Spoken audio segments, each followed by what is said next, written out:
इंतखाबात के लिए मुकम्मल तैयार है। हल्का बंदियों की हतमी फहरिस्त 30 नवंबर को शाये कर दी जाएगी।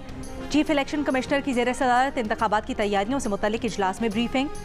इलेक्शन कमीशन का कहना है कि इब्तदाई हल्का बंदियों पर तमाम उज़रदारियों पर इलेक्शन कमीशन ने समात मुकम्मल कर ली है। हतमी इंतखाबी फहरिस्तों की प्रिंटिंग नादरा में जारी है। सियासी जमातों की मुशावरत के बाद ज़ाब्ता इखलाक की इलेक्शन कमीशन ने मंजूरी दे दी है। ज़ाब्ता इखलाक रवैया अपनाते हुए 20 दिन का वक्त दे रहे हैं। PTI 20 रोज के अंदर इंतखाबात करवाकर नताइज 7 रोज में जमा करवाए।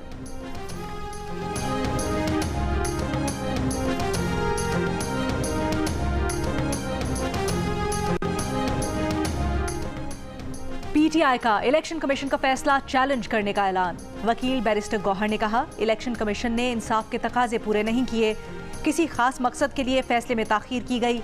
बल्ले का निशान PTI के पास ही रहेगा। चेयरमैन PTI को कोई माइनस नहीं कर सकता। वो हमारे चेयरमैन थे, हैं और रहेंगे।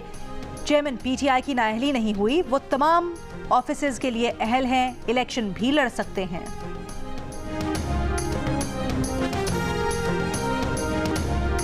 स्मॉग की रोकथाम के लिए पंजाब के मखसूस अजला में जुमे और हफ्ते को तालीमी इदारे बंद रखने का फैसला।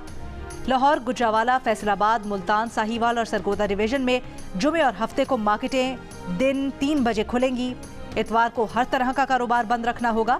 निगरान वज़ीर आला मोहसिन नकवी ने कैबिनेट कमेटी बनाए इंसदाद स्मॉग के फैसलों से आगाह कर दिया।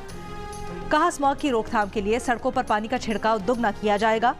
इतवार को लाहौर की मॉल रोड सुबह से लेकर शाम 5 बजे तक सिर्फ साइकिल सवारों के लिए खुलेगी। मोहसिन नकवी का कहना था कि 29 नवंबर को लाहौर की तरफ बादल आए तो मसनूई बारिश की कोशिश करेंगे।